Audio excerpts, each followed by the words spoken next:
Assalamualaikum warahmatullahi wabarakatuh. Assalamualaikum warahmatullahi wabarakatuh. Waalaikumsalam warahmatullahi wabarakatuh. Kami ingin wawancara Pak. Ya, Jadi di sini kedatangannya kami di sini ingin mewawancara Bapak tentang tanah pasir.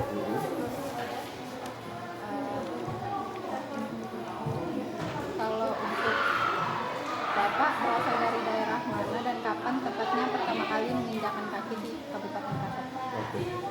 Ya, pertama terima kasih. Assalamualaikum warahmatullahi wabarakatuh.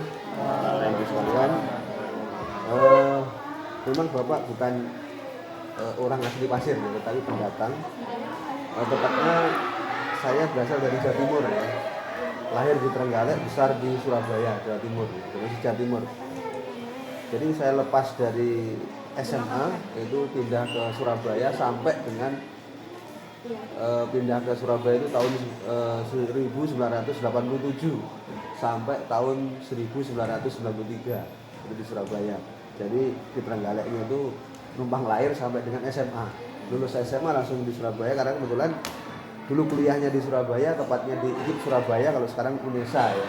Nah itu UNESA sekarang. Nah kebetulan bapak itu ikut tante dulu, adiknya bapak saya, kebetulan seorang janda, anaknya cuma satu perempuan, jadi ya diambil sebagai anak untuk ikut di rumahnya sampai saya lulus, sampai akhirnya saya datang ke Kalimantan. Pertama kali datang di Kalimantan itu tepatnya di Balikpapan, yaitu tahun 1993.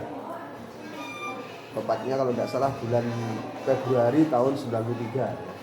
Setelah saya lulus kuliah, kemudian tahun 92 lulus kuliah, kemudian mencoba untuk mendirikan sekolah di Kabupaten Lamongan. Kebetulan waktu itu saya mendirikan sekolah itu 2. Bersama dengan kepala sekolah, saya sebagai wakil kurikulumnya, kemudian mencari guru untuk mendirikan sekolah. Jadi sekolah yang kami dirikan dulu namanya SEMEA, ya, sama dengan di sini. Jadi SEMEA Laboratorium dan SEMEA Islam Tikum. Jadi berada di kecamatan. Jadi 2 sekolah itu di awal tahun 93 kami tinggalkan karena kebetulan kami mengikuti tes PNS di Jawa Timur tidak diterima. Kemudian di tahun 1993 tepatnya Februari saya hijrah ke Kalimantan, tepatnya di Balikpapan. Setelah di Balikpapan tahun 93 bulan Juli kami mengajar di swasta, yaitu tepatnya di SMK Pertiwi di Balikpapan. Nah di SMK Pertiwi Balikpapan kemudian Bapak ikut tes CPNS, alhamdulillah tahun 1994 diterima di PNS di SMK Negeri 1, atau dulu SEMEA Negeri 1 Tanah Grogot. Jadi Bapak itu datang ke Tanah Grogot di Kabupaten Pasir, yaitu tahun 1994, tempatnya di SMK 1 Tanah Grogot atau SEMEA Negeri Tanah Grogot sampai sekarang. Nah tahun 2011 awal, setelah Bapak mulai ngajar tahun 94 sampai dengan tahun 2011 awal, Bapak diangkat sebagai kepala sekolah di SMK 1 ini selama 5 tahun.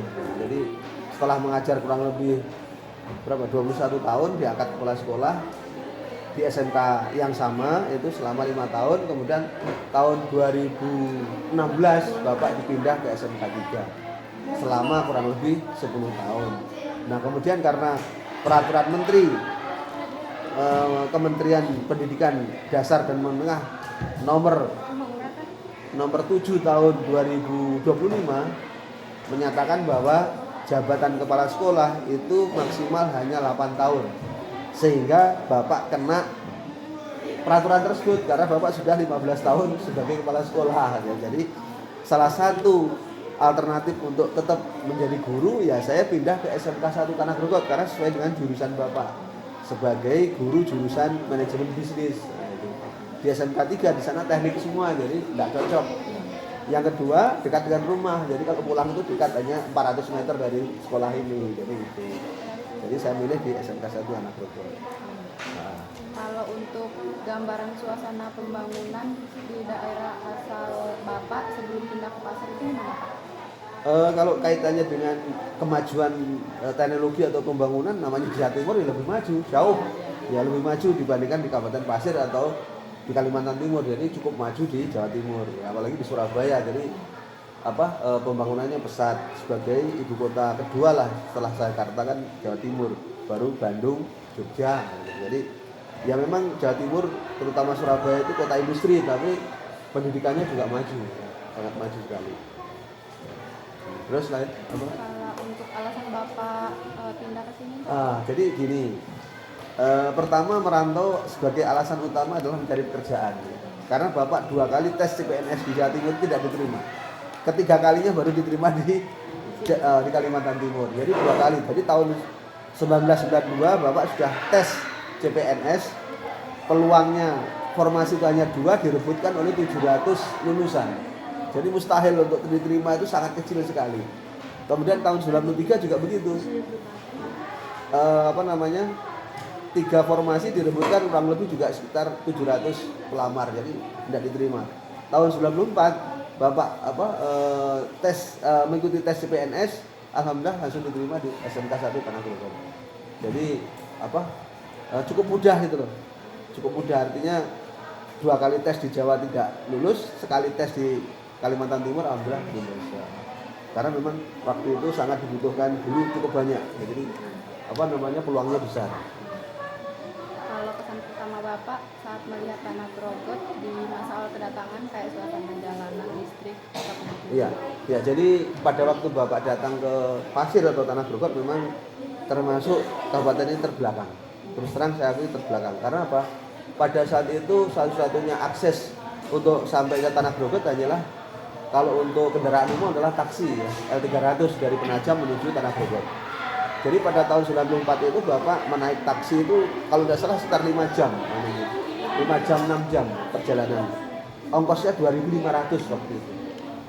2.500 ongkos dari Penajam menuju Tanah Grogol tahun 94. Nah, jalanan ya sempit waktu itu, jalannya sempit, banyak lubang. Kemudian kiri kanan hutan.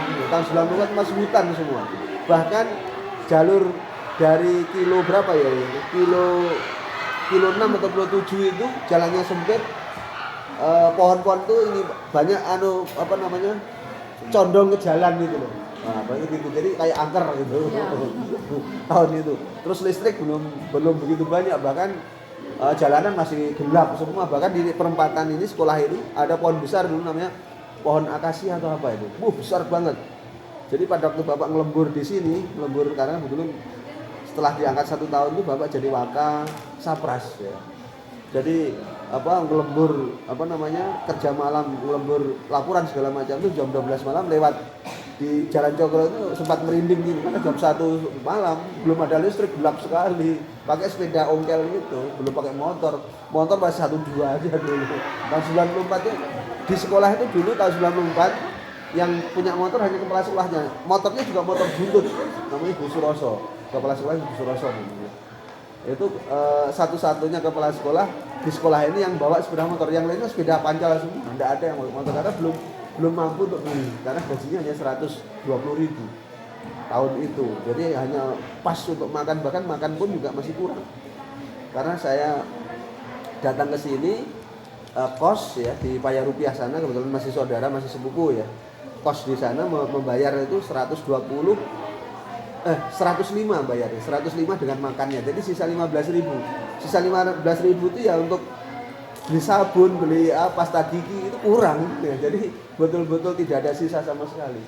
Jadi sangat minim. Bahkan boleh dikatakan setiap bulan itu masih nombok sekitar 50.000 untuk biaya hidup. Ya. Jadi ngutang sama koperasi dan sebagainya seperti itu. Dan pengalaman tahun itu ada 2 teman Bapak itu yang mengundurkan diri di PNS gitu. Namanya Pak Kamran Daya dan Bu Bima Sepati. Pak Kamran Daya itu orang dari dari Bontang, dengan Bu Bima Sepati itu dari Balikpapan. Mundur karena tidak cukup untuk hidup. Karena beliaunya sudah bersuami, kalau Bu Bimasnya, kalau Pak Kamran sudah beristri, anaknya 2. Pada waktu dari Bontang bawa anaknya 2 sama istri di sini itu uang 120.000 tidak bisa untuk menghidupi anak istrinya. Akhirnya kembali ke Bontang. Kalau saya karena bujang masih sendirian ya, jadi ya secukup-cukupnya. Beda dengan sekarang. ASN sekarang bapak ibu kita yang baru diangkat itu luar biasa, gajinya sudah 5 jutaan. Sudah untuk hidup sudah layak, bahkan di motor bisa. Dulu beli sepeda ongkel aja berat, harus nyimpen paling tidak 3 bulan 4 bulan baru bisa beli sepeda. Jadi luar biasa. Iya. Perbedaan yang Bapak temukan, perbedaan yang sangat jauh antara daerah asal sama Kabupaten Pasaman. Jadi perbedaan yang paling menyolok adalah dari sisi pembangunan. Itu sangat jauh menyolok. Karena di sini listrik masih kurang, jalanan sempit dan sebagainya. Di sana kota besar, jadi beda jauh. Yang kedua dari sisi pendidikan. Di sana sekolah-sekolah sudah maju semua. Bahkan seperti Jawa Timur itu setiap ada lomba-lomba seperti LKS, lomba keterampilan siswa, selalu juara nasional, memperoleh medali emas paling banyak. Sedangkan kita Kalimantan Timur, kita untuk mendapatkan satu perunggu aja susah, jauh sekali. Tetapi Kalimantan Timur itu pernah berjaya pada waktu kepala bidangnya Pak Tahir Japah tahun 90-an, 97, 98. Karena beliaunya orangnya sangat getol sekali, ya. Sekolah itu diberikan support pendanaan untuk bahkan setiap siswa yang juara provinsi, juara 1 dapat emas itu di drill, dikirim ke Jawa untuk menimba ilmu langsung dari jurinya. Satu contoh dengan P3K Sawangan Bogor, kemudian ITB Bandung, kemudian ke ITS, betul-betul yang teknik ke ITS atau ke ITB, kemudian yang Bispen ke Bispar. Jadi betul-betul di drill. Karena dulu pernah pada waktu Bapak jadi kepala sekolah tahun 2011 itu, jurusan akuntansi kan ke tingkat nasional. Kami mengirim siswa akuntansi itu kami bawa ke Bispar, ya. Jadi di sana di drill sama jurinya selama kurang lebih 2 bulan. Akhirnya dapat berapa? Dapat juara 3 tingkat provinsi Kalimantan Timur untuk nasional. Itu sudah perjuangannya luar biasa. Biaya yang Bapak keluarkan dari sekolah itu berapa? 30 juta untuk satu orang. Luar biasa. Tahun 2011. Jadi sangat jauh perbedaan pembangunan dan perbedaan tingkat kemajuan pendidikan, sangat berbeda. Sejak Bapak tinggal di sini, kapan mulai terasanya banyaknya kendaraan gitu Pak? Atau keramaian? Setelah Pak Gus Dur selaku presiden, Pak Abdurrahman Wahid sebagai presiden, alhamdulillah PNS itu naik gajinya luar biasa, sekitar 400%, 300 sampai 400%. Yang gajinya tadinya 200.000 terdongkrak menjadi 800.000. Mulai tahun sekitar 2008, sekitar tahun 2008 itu setelah Pak Gus Dur jadi presiden, itu terdongkrak sehingga keekonomian dari pegawai itu cukup menjanjikan, cukup bisa hidup layak. Nah, ya kurang lebih sekitar 2000 berapa lah, 2000 Pak Gus Dur itu tahun 2000 berapa ya, sekitar 2006 lah, 2008 antara itu, ya. Jadi setelah itu baru kehidupan PNS itu cukup menjanjikan lah, layak gitu. Kalau untuk kesejahteraan masyarakat di pasar tumbuh lebih cepat dibandingkan daerah asal Bapak setelah berkembangnya industri perkebunan sawit dan pertambangan. Iya, betul. Jadi Kalimantan Timur ini untuk kemajuan perekonomian ataupun masyarakat cukup pesat, ya. Kalau seperti Jawa Timur itu karena memang dari sisi penduduknya kan memang sudah sudah lama itu, artinya bertempat tinggal kan sudah lama sehingga sudah menguasai medannya. Nah, setelah kan Kalimantan Timur ini kan tadinya hutan, kemudian dibuka baik itu tambang, sawit dan sebagainya. Setelah dibuka tambang, sawit dan sebagainya, akhirnya masyarakat itu juga maju. Nah, kemajuannya itu kami rasakan ya sekitar tahun 2010 ke atas lah. Itu cukup maju karena saya lihat kebetulan Bapak ini kan di samping sebagai guru juga punya usaha yaitu peternakan sapi. Jadi sangat tahu persis bagaimana kemajuan masyarakat terutama di kampung-kampung, ya, di desa-desa, di Tran, ya. Pada waktu Bapak menjadi guru kemudian menyambi sebagai peternak itu mulai tahun 99. Jadi kalau dihitung dari sekarang sudah kurang lebih 27 tahun, ya. Itu sangat paham betul. Jadi Bapak itu kalau cari bibit sapi kan ada di kampung-kampung. Pada waktu itu masih kehidupannya masih sangat minim, artinya belum sejahtera seperti sekarang. Karena waktu itu masih penanaman sawit, ya. Jadi sawit belum berbuah banyak. Jadi masyarakat desa itu masih kehidupannya belum ada kemajuan yang signifikan. Tapi setelah sawit itu berkembang pesat, kemudian buahnya cukup menjanjikan dan mahal, akhirnya kemajuan ekonomi dari masyarakat Tran terutama di Kabupaten Pasir itu sangat maju. Ditambah dengan adanya tambang, ya, tambang batu bara. Jadi cukup keekonomiannya cukup berkembang pesat, ya. Berarti dengan masuknya industri sawit ini sangat membawa dampak baik untuk Iya, pendatang ya? betul. Jadi ya sangat-sangat memberikan apa ya, kemajuan ekonomi yang cukup signifikan untuk kemajuan di Kabupaten Pasir ya, terutama di masyarakat yang ada di kabupaten ini. Nah, syukur-syukur lagi sawit ini kalau dulu kan buahnya itu harganya rendah. Paling hanya di sekitar antara 500 sampai 1000. Kalau sekarang kan antara 2000 sampai 3000 ya. 2800, 2900 ya. Jadi sangat menjanjikan ya. Sehingga sangat mengangkat keekonomian rakyat ya, khususnya di Kabupaten Pasir. Kalau untuk pada saat itu ketersediaan listrik atau air itu gimana? Untuk listrik kita sangat minim, Mbak, karena waktu itu pembangkit listrik kita adalah dari diesel ya, dari diesel. Belum ada koneksitas antara Kalimantan Selatan dan Kalimantan Timur. Nah, setelah sekitar tahun 2020-an ke atas ya, kita ini sekarang untuk persediaan listrik sudah koneksitas dengan Kalimantan Selatan. Jadi pasokan listrik itu cukup besar. Ya, jadi kalau sekarang mau pasang listrik itu cepat, sehari bisa nyala. Kalau dulu nunggunya bertahun-tahun, kalau dulu. Bahkan meteran kalau dijual harganya mahal dulu, sampai 50 juta meteran listrik itu, 75 juta. Iya betul. Dulu tahun sekitar tahun 2010 ke bawah itu, kalau seandainya ada meteran dijual itu harganya mahal, 40 juta, 50 juta. Karena dengan ininya meterannya dan listriknya, beli listrik. Sebagai pendidik yang sudah lama di Pasir, bagaimana Bapak melihat masa depan siswa di tengah industri saat ini? Iya. Untuk lulusan SMK terutama, ya cukup menjanjikan ya. Tetapi semuanya itu tergantung dari lulusannya. Bagaimana membaca peluang ya, terutama untuk lowongan pekerjaan, dan juga bagaimana kita berwira swasta ya. Semuanya itu sangat berpeluang untuk bisa sukses ya. Tergantung daripada niatnya dan kegigihan daripada usaha itu. Yang namanya usaha itu pasti ada rintangan ya, baik itu saingan, modal, kemudian pelanggan atau calon konsumen, itu semua harus dipelajari ya. Mau tidak mau harus dipelajari dan kita harus berani mengambil risiko ya. Tantangan paling utama adalah teknologi ya.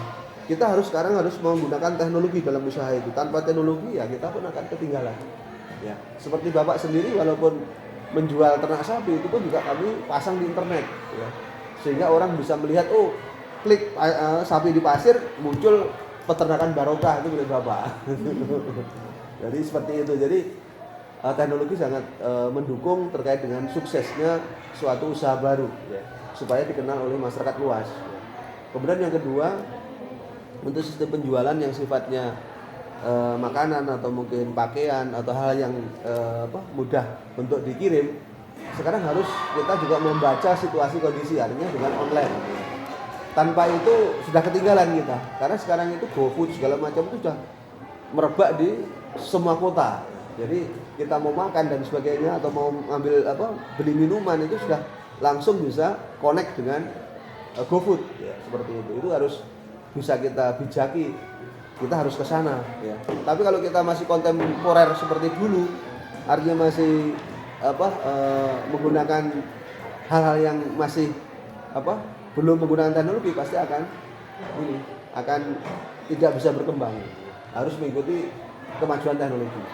Ini harus ke sana. Saat Bapak datang ke sini, pekerjaan warga di Kabupaten Pasir itu apa, Pak? Pekerjaan di sini pada waktu kami datang tahun 94 itu rata-rata ya petani, tapi tidak jelas petaninya. Karena di sini sawah kan tidak ada. Ada tapi sangat sempit atau sangat kecil, paling hanya di Sungai Tua atau mungkin Peparan dan sebagainya. Jadi kebanyakan memang petani, tapi istilahnya sawah atau ladang yang digarap itu tidak jelas gitu. Jadi sangat minim. Jadi Kabupaten Pasir itu tahun-tahun sekitar waktu tahun 94 itu sangat, mohon maaf, banyak di garis kemiskinan, di bawah garis kemiskinan. Jadi saya katakan seperti itu karena pada waktu itu kan sekolah itu kan bayar dulu, namanya BP3 namanya. Jadi bayarnya sekitar di awal itu 7.000 atau berapa, itu sangat banyak siswa yang menunggak dan sebagainya. Jadi tidak kuat untuk membayar karena waktu itu saya juga punya anak asuh ya, ikut bapak itu sekitar 3 orang yang tiap bulan bapak bayarkan karena membantu saya di rumah. Misalnya bantu ngangkat bata atau bantu gunung atau mungkin bersih-bersih rumah, itu saya kasih uang untuk memperingan dia sekolah. Ya. Sekarang udah alhamdulillah jadi orang semua sudah jadi pegawai. Kalau pas Kibraka ketemu Mas Jatmiko itu dulu pernah ikut Bapak, namanya Jatmiko.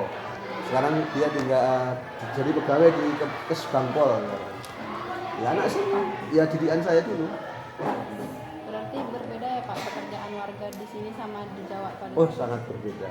Di sini itu mohon maaf dulu itu gini, apa ya? Kalau seandainya petani lahannya hutan ya, apa petaninya nomaden, jadi hutan itu dibabat, ditanami, nanti kalau sudah tidak subur ganti nebang hutan lainnya. Sawah karena tidak ada. Kalau di Jawa kan memang sawah, hamparan sawah, jadi bisa dimanfaatkan selama 1 tahun itu 3 panen, padi 2 kali, jagung sekali dan di sini tidak bisa. Karena di Kalimantan itu musimnya hujan sepanjang tahun, panas kalau panas juga panas, jadi tidak bisa ditebak kalau di sini. Nah, jadi tidak ada musim kalau di sini. Kalau di Jawa jelas musim hujan ya hujan, musim panas ya panas. Kalau di sini enggak. Nah itu yang repot begitu. Kemudian yang misalnya nelayan di sini ya paling di pinggir laut yang nelayan. Kalau seperti di Bogor ini kan dari laut cukup jauh, ya paling orang Pondong mungkin yang nelayan. Kalau orang kota Bogor paling ya pekerjaannya jualan ya, jualan ikan, jualan sayur, jualan baju dan sebagainya. Dan itu rata-rata pendatang. Kalau jualan baju itu dari Kalsel, kalau jualan ikan itu dari Bugis, kalau jualan makanan dari Jawa, itu pasti itu bisa ditebak. Nah itu sudah. Kalau makanan mulai dari nasi goreng, macam-macam makanan itu pasti orang Jawa. Tapi kalau jualan baju, macam-macam baju, oh orang Banjar. Kalau jualan daging, jualan apa itu yang di pasar sana orang Bugis. Ya. Berarti untuk pasar ini berkembangnya sangat lambat ya Pak dibandingkan. Sebenarnya enggak. Saya katakan cukup pesat juga ya. Cuman pada waktu tahun 94 itu masih sangat terbelakang di Kabupaten Pasir itu. Tapi setelah sesuai dengan perkembangan zaman, kemudian kemajuan ada batu bara, ada sawit itu juga sangat mendongkrak. Bahkan kalau saya bandingkan dengan Kalsel, Pasir itu cukup maju. Seperti dari Amunte, kemudian Balangan, Tanjung, Kabupaten Pasir cukup maju ya dibandingkan mereka. Ya. Karena orang-orang sana pun cukup merantau ke sini. Nah, banyak orang ke sini. Nah. Ya Pak, terima kasih sudah menjawab pertanyaan dari kami. Mungkin cukup itu saja. Ya, iya. Maaf ganggu waktu. Enggak apa-apa. Ada statement terakhir? Ya. Mungkin sebelum kita tutup ya, Anda sebagai seorang siswa pertama harus selalu belajar, kemudian bersikap beretika yang baik, karena itu semua menjadi modal dasar kepada untuk nanti Anda lulus dari SMK untuk melamar pekerjaan. Etika, attitude, karakter itu harus kita kedepankan. Mungkin demikian, terima kasih. Assalamualaikum warahmatullahi wabarakatuh. Terima kasih Bapak. Ya. Terima kasih Pak. Ya.